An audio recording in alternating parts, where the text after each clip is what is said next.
భగవంతుడా ప్లీజ్ ఇంకా నాకు పరీక్షలు పెట్టొద్దు. ఆయనకేమీ కాకూడదు. ఆయనకి త్వరగా నయం చెయ్యి ప్లీజ్. నా సౌభాగ్యానికి ఏమీ కానివ్వకు ప్లీజ్.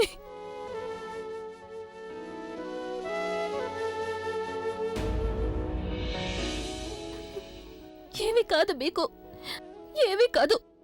బుల్లెట్ బయటకు తీసేశాను. ఇప్పుడు ఏమీ కాదు, మీకు నయం అయిపోతుంది. మిమ్మల్ని నా నుండి ఎవరు వేరు చేయలేరు. నేను మిమ్మల్ని ఎక్కడికి వెళ్ళనివ్వను. మీకేమీ కాదు.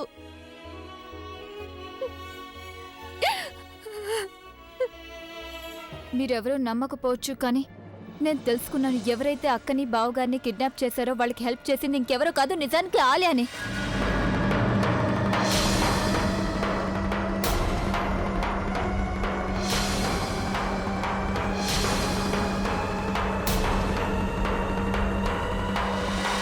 బుల్బుల్, నువ్వు మళ్ళీ మొదలు పెట్టావా? మేమందరం ఇక్కడ అభి వదిన ప్రజ్ఞ వదిన గురించి టెన్షన్ పడుతుంటే నువ్వు ఆలియా మీద నిందలు వేస్తున్నావా? ఎందుకు తన వెంటపడి నీ టైం వేస్ట్ చేసుకున్నావు? Just stop it. ప్రవీణ్ చెప్పింది నిజమేనమ్మా. ఆలియాని అనుమానిస్తే పిల్లలిద్దరూ తిరిగి ఇంటికి వచ్చేయరు కదా.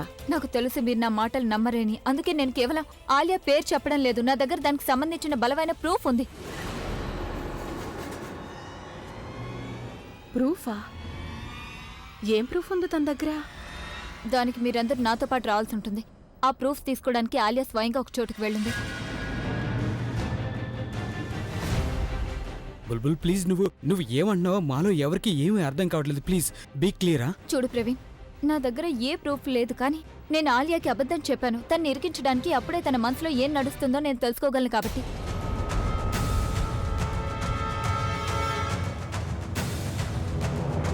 అమ్మమ్మ, నాకు ఆలియా మీద ముందు నుండే అనుమానం ఉంది. అందుకే ఆ అనుమానాన్ని క్లియర్ చేసుకోవడం కోసం నేను పునీత్ హెల్ప్ తీసుకున్నాను. తను మా మావయ్య కొడుకు. తను ఆలియాకి ఫోన్ చేసి ఏం చెప్పాడంటే తన దగ్గర ఒక ప్రూఫ్ ఉందని, దాన్ని తను ఈ ఇంట్లో వాళ్ళకి అలాగే పోలీసులకి ఇస్తానని. ప్రవీణ్, ఒకవేళ తను ఇన్నోసెంట్ అయి ఉంటే ఆ ఫోన్ కాల్కి భయపడదు, కానీ తను భయపడింది. ఇప్పుడు ఆ ప్రూఫ్ని సాధించడం కోసం తను పునీత్కి 10 లక్షలు ఇవ్వడానికి సిద్ధపడింది. నాకు తెలుసు నేను అబద్ధం చెప్పాను, కానీ నిజాన్ని బయటికి తీసుకురావడానికి నేను అబద్ధాన్ని ఆసరాగా తీసుకోవాల్సి వచ్చింది. తను ఆ ప్రూఫ్ని కొనాలనుకుంది, అలాగే దాన్ని డిస్ట్రాయ్ చేయాలనుకుంది. ఎందుకంటే తను ఎప్పటికీ సేఫ్గా ఉండడం కోసం. మీకు నా మీద ఎప్పుడు నమ్మకం కలుగుతుందంటే మీరందరూ నాతో పాటు స్వయంగా చోటుకొచ్చి ఆలియా ప్రూఫ్ని కొనడం చూసినప్పుడే. ఆలియా ఏ క్షణంలో అయినా అక్కడికి చేరుకోవచ్చు. అందుకే తను చేరుకోవడానికి ముందే మనం చేరుకోవాలి. ప్లీజ్ మీరందరూ నాతో పాటు పదండి. అప్పుడే మీకు అందరికీ తెలుస్తుంది ఆలియా నిజంగానే ఆ కిడ్నాపర్స్కి హెల్ప్ చేసిందని. ప్లీజ్ పదండి. ఒకవేళ ఇదే నిజమైతే మేమందరం నీతో పాటు అక్కడికి వస్తాం. పదండి పదండి, ఇప్పుడే వెళ్దాం. పదండి పదండి పదక్క. ఫుగి, లైఫ్లో చాలా ప్రశ్నలు ఉంటాయి, కానీ వాటన్నిటికీ మన దగ్గర సమాధానం ఉండదు. ఎలా అంటే, అసలు మనం ఎందుకు పుడతాం? పుట్టిన తర్వాత మరి ఎందుకు చనిపోతాం? పుట్టిన వెంటనే మనం బంధాలకు ఎందుకు బందీలం అయిపోతాం? బతకడానికి ఇవి ఎందుకు అవసరం అవుతాయి? బంధాలు తెగిపోతే ఎందుకు బాధగా ఉంటుంది? కొన్ని బంధాలు ఎలా ఉంటాయి అంటే వాటిని మనమే స్వయంగా కలుపుకుంటాం. ఇది మనకి ముందే తెలుసు, అవి శాశ్వతంగా మనతో ముడిపడి ఉండవని. ఇదంతా తెలిసి కూడా వాటిని మనం ఎందుకు ఏర్పరచుకుంటాం? అయినా నేను అసలు ఎవరిని అడుగుతున్నాను అని నేను మర్చిపోయాను. నువ్వు ఒక టీచర్ అని. పుస్తకాలలో ఏదైతే జవాబు రాసుంటుందో టీచర్ అదే జవాబు చెప్తుంది కదా. కానీ నా ప్రశ్న జీవితంతో ముడిపడి ఉంది. మనిషి ప్రపంచంలోకి ఒంటరిగా వస్తాడు, కానీ ఈ ప్రపంచంలోకి వచ్చాక తను ఒంటరిగా ఉండలేడు. తనకెలాంటి బంధాలు ఏర్పడతాయంటే అవి తన కుటుంబంతో ముడిపడి ఉంటాయి. తన కుటుంబం ఒక సమాజంలో ఉంటుంది. తనకి బంధాలు చాలా అవసరం. అలాగే ఈ బంధాలకి ఒక మర్యాద ఉంటుంది, ఒక దూరం ఉంటుంది. అందుకే ఒక్కోసారి ఎలా చేయాల్సి ఉంటుందంటే, మనకి ఎలాంటి వాళ్లతో అవసరం ఉంటుందంటే వాళ్ళు మనలాగే ఉంటారు. వాళ్లతో కలిసి ఉండాలి అనిపిస్తుంది. మనల్ని అర్థం చేసుకుంటారు. వాళ్లతో మన బంధం ఏర్పడుతుంది. ఎలాగంటే స్నేహం, ప్రేమ, పెళ్లి, ఇవి ఎలాంటి బంధాలంటే వీటితో కలిసి ఉండటం వల్ల మనిషికి వేరే బంధాలేవి అవసరం ఉండదు. మనం ఏర్పరచుకునే బంధాలు మన కుటుంబ సభ్యులు లేని బాధను మాయం చేస్తాయి. అందుకే ఈ బంధాలు తెగిపోయినప్పుడు అన్నిటికంటే ఎక్కువ బాధ కలుగుతుంది. ఎందుకంటే ఈ బంధం మనకి కేవలం సంతోషాలనే కాదు, కొత్త జీవితాన్ని కూడా ఇస్తుంది. ఇప్పుడు మీరు నాకిచ్చినట్టు.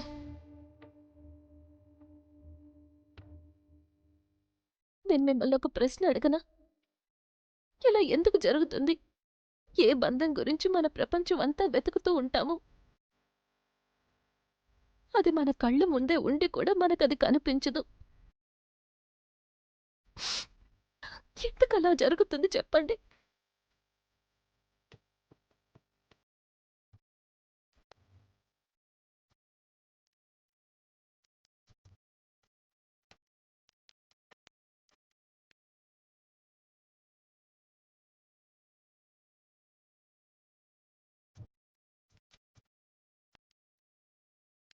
నాకు తెలుసు మీరు ఈ ప్రశ్నకి జవాబు చెప్పనే లేరు, ఎందుకంటే ఎక్కడో ఒక చోట మీ మనసులో కూడా ఇదే ప్రశ్న ఉంది.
ఓకే, త్వరగా రా, నీళ్ళలోకి రా.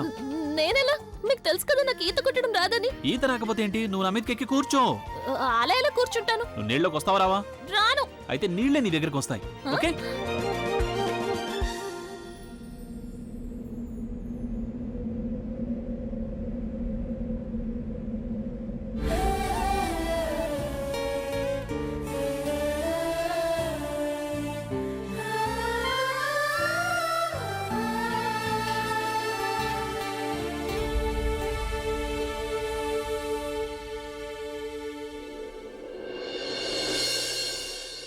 నాకసలు నమ్మకం కలగడం లేదు.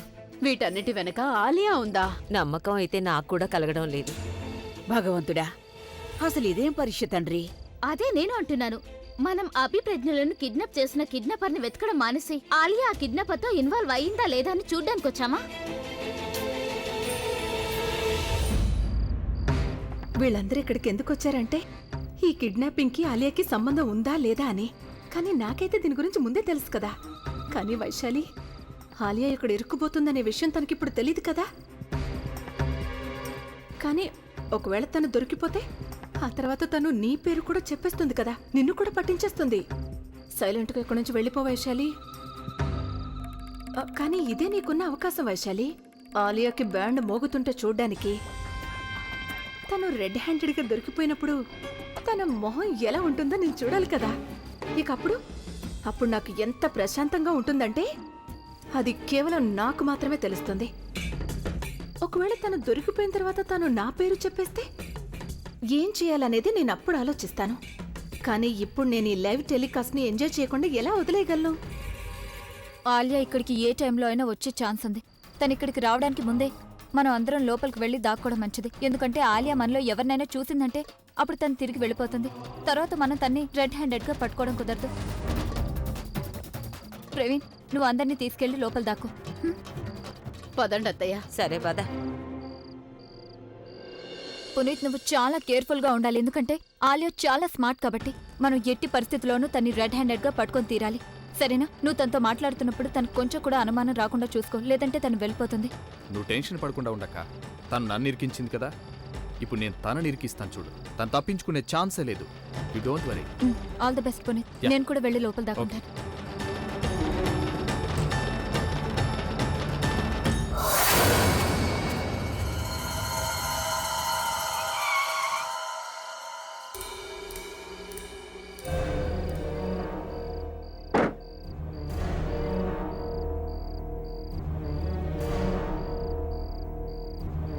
ఈ కిడ్నాపర్స్ కి బ్లాక్ మెయిలర్స్ అందరికి ఇలాంటి చోట ఎందుకు దొరుకుతుంది? ఓ గాడ్, ఇంతవరకు అతను రాలేదనుకుంటా. ఫోన్ చేస్తాను.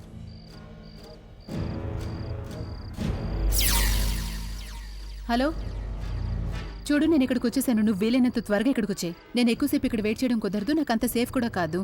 మన ఇద్దరిని ఇక్కడ ఎవరు చూడకూడదని నేను అనుకుంటున్నాను.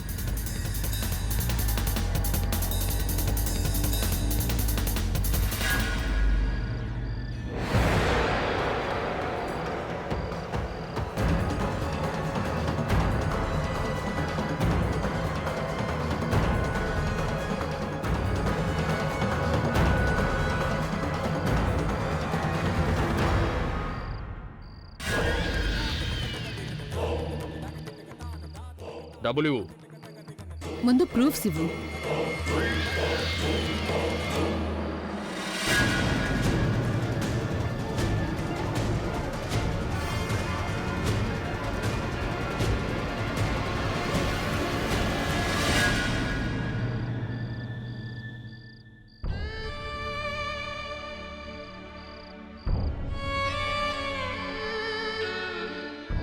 భగవంతుడా ప్లీజ్, ఇక నా వల్ల కాదు, ఇక నా వల్ల కాదు. ప్లీజ్ ఆయనకి న్యాయం చేయి. నాకు ఇంక ధైర్యం చాలడం లేదు. ఇక చాలు, నేను ఆయన్ని పరిస్థితుల్లో చూడలేను, తట్టుకోలేకపోతున్నాను. ఆయన్ని నేను ప్రేమించాను, కానీ శిక్ష ఆయనకి ఎందుకు వేశాం? ఆయనకి నయం చెయ్యి ప్లీజ్. ఆయనకి ఎలాంటి ప్రమాదము జరగకూడదు. ప్లీజ్ ఆయనకి నయం చెయ్యి దేవుడా, ప్లీజ్ ప్లీజ్.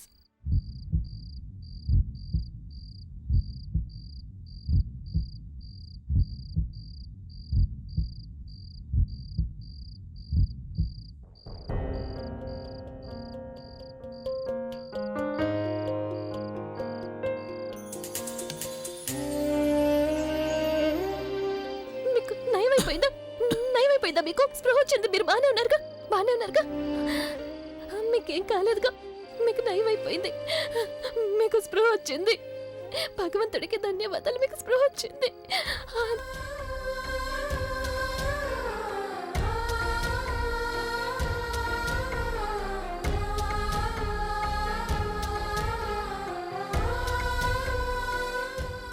ఇక్కడికి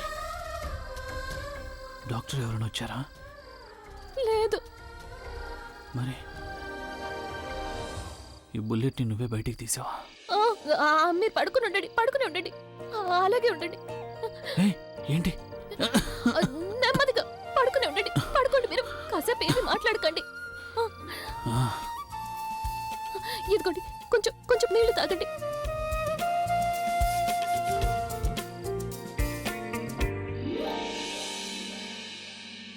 నెమ్మదిగా.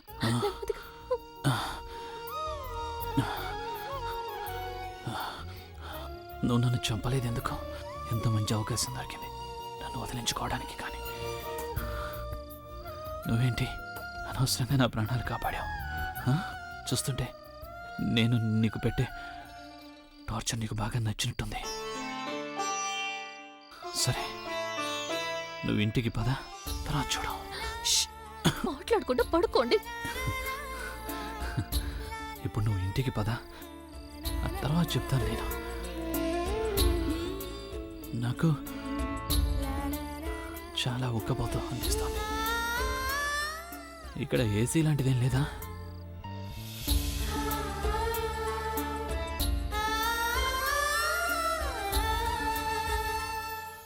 ఏం చేస్తున్నారు? సరిగ్గా వెతుకుతున్నారా లేదా? అదిగో అక్కడ చూడండి. రఘు బాస్, ఏమైంది? ఇటు నుండి ఎవరో వెళ్ళారని నాకు అనిపిస్తోంది. ఏమంటున్నావు? ఇలా చూడండి, రక్తపు మార్కులు, అలాగే కాలి గుర్తులు. అంటే దీని అర్థం అభి ప్రజ్ఞ ఇంకా బ్రతికే ఉన్నారన్నమాట. బాస్, ఇలా కూడా అయి ఉండొచ్చు కదా. ఒకరు చనిపోతే మరొకరు ఆ శవాన్ని ఈడ్చుకుంటూ వెళ్ళారేమో. నువ్వు నీ బుర్రను పెట్టడం మానేస్తావా? వెళ్ళండి త్వరగా వెతకండి అన్ని చోట్ల. బాస్ ఇక్కడ రక్తం ఉంది. బాస్ ఇక్కడ కూడా రక్తం ఉంది. అంటే తినతం వాళ్ళు ఇటువైపు వెళ్ళుంటారు. మొన్న పదండి వెతకండి. బాస్ ఏమైంది? పోలీస్. త్వరగా పదండి పదండి పదండి.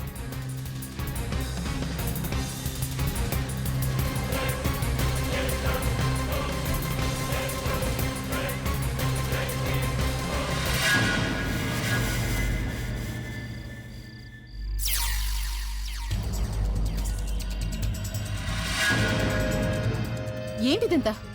ఇదంతా నీకు జోక్లాగా అనిపిస్తుందా? ఏంటిదంతా? నేను నీకు ఈ ఫొటోస్ ఇవ్వాలనుకున్నాను. నువ్వు నన్ను ఫూల్ అని అనుకుంటున్నావా? నువ్వు ఫూల్వే కదా, అనుకోవడానికి ఏముంది ఇందులో? లిసన్ మిస్టర్, నా దగ్గర నీ తెలివితేటలు చూపించాలని అనుకోవద్దు. ఆలియా మెహ్రా తెలుసా నా పేరు? నన్ను మోసం చేయాలనుకుంటే అప్పుడు నీకు ఎలాంటి పరిస్థితి కల్పిస్తానంటే దాన్ని నువ్వు జీవితాంతం గుర్తుపెట్టుకుంటావు. చెప్పు, ప్రూఫ్స్ ఎక్కడున్నాయి? ఎక్కడ ప్రూఫ్స్? చెప్పు, నాకు ఆ ప్రూఫ్స్ కావాలి. నీకు ప్రూఫ్స్ కావాలి కదా, అలాగే దొరుకుతాయి. కానీ నీకు ఆ ప్రూఫ్స్ నేను కాదు, ఆవిడ ఇస్తారు. ఆవిడ?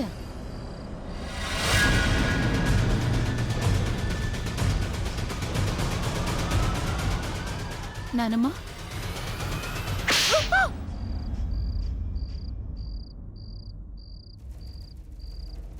ఆవిడ దగ్గరే కాదు, వీళ్ళందరి దగ్గర ఆ ప్రూఫ్ ఉంది.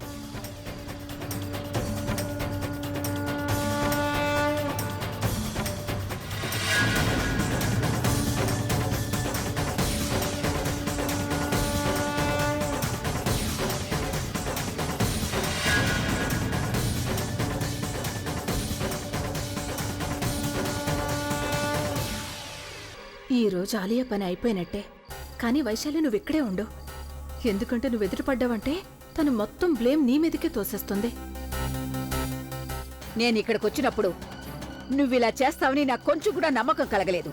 కానీ నువ్వు నిజంగానే కిడ్నాపింగ్ సంబంధించిన ప్రూఫ్లన్నీ కొంటున్నావు. నువ్వే కదా ఆ కిడ్నాపర్స్ కి సహాయం చేశావు. అయినా నువ్వే ఈ కిడ్నాపింగ్ చేయించావనిపిస్తోంది. లేదు నానమ్మ, నేను అసలు అలా ఏమీ చేయలేదు. మరైతే నువ్వు ఇక్కడ ఏం చేస్తున్నావు? ఎందుకు వచ్చావు ఇక్కడికి? చెప్పు. నానమ్మ, నన్ను ఇరికించడం జరిగింది. ఎవరో నన్ను ఇరికించి ఈ బుల్బుల్ ఇదంతా చేసింది.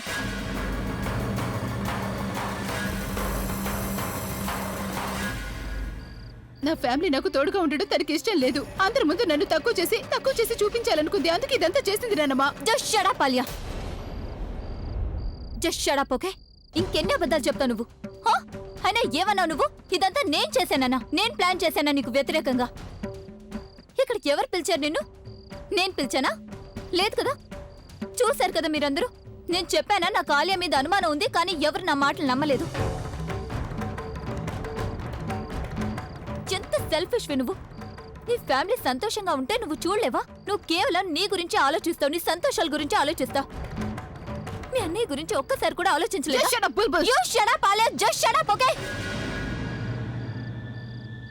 ఇక చాలు, ఇక నీ అబద్ధాలు సాగవాలియా. అయినా ప్రవీణ్, నువ్వు నన్నే అన్నావు కదా ఇప్పుడు ఆలియా మారిపోయింది, తను అలా ఏమీ చేయదు అని. చూశారు కదా మీరందరూ. ఇప్పుడు మీ అందరికీ నమ్మకం కలిగే ఉంటుంది. మీరందరూ దయచేసి నా మాట నమ్మండి. ఈ బుల్బుల్ నన్ను ఇరికించడానికి ట్రై చేస్తుందనమ్మా. ప్రవీణ్, నువ్వైనా తనకి చెప్పొచ్చు కదా, నువ్వు నా ఫ్రెండ్ కదా. You know how I am. నీకు ఇదంతా తెలుసు కదా. నేను మా అన్నయ్య విషయంలో ఇలా అస్సలు చేయలేనని. ప్రవీణ్, అందరికీ నువ్వే చెప్పు, నేనేం చేయలేదు. చాలా ఆలియా, చాలా ఎక్కువైంది. నేను అసలు ఏం చేయాలో నాకైతే ఏం అర్థం కావట్లేదు. అబద్ధాలు చెప్పడానికి, అందరినీ మోసం చేయడానికి, అలాగే మ్యాన్ప్లేట్ చేయడానికి ఒక హద్దు ఉంటుంది. నువ్వు ఈరోజు ఆ హద్దును దాటేశావు. You are the first person I have ever met. ప్రేమ స్నేహం అనేది తర్వాత ఆలియా. నీతో ఎవరు శత్రుత్వం కూడా పెట్టుకోరు. నీకు నా మీద కోపం ఉంది. ప్రజ్ఞ వదిన బుల్బుల్ అంటే ఇష్టం ఉండదు.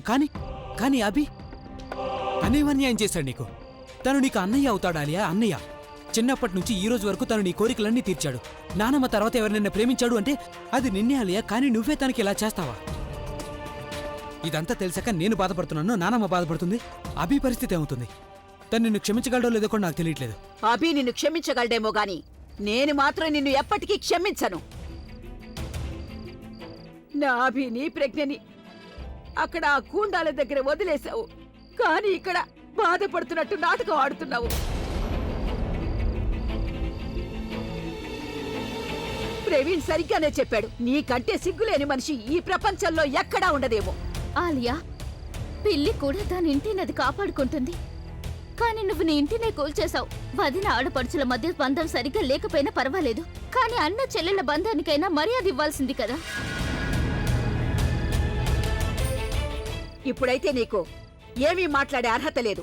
కానీ కనీసం ఇదైనా చెప్పు, నువ్వు బుల్బుల్ని కిడ్నాప్ ఎందుకు చేయించాలనుకున్నావు? ఎప్పుడైతే పొరపాటున ప్రజ్ఞని కిడ్నాప్ చేయడం జరిగిపోయిందో నువ్వు ఆ కిడ్నాపర్స్ కి ఎందుకు చెప్పలేదు తనని వదిలేయమని చెప్పి?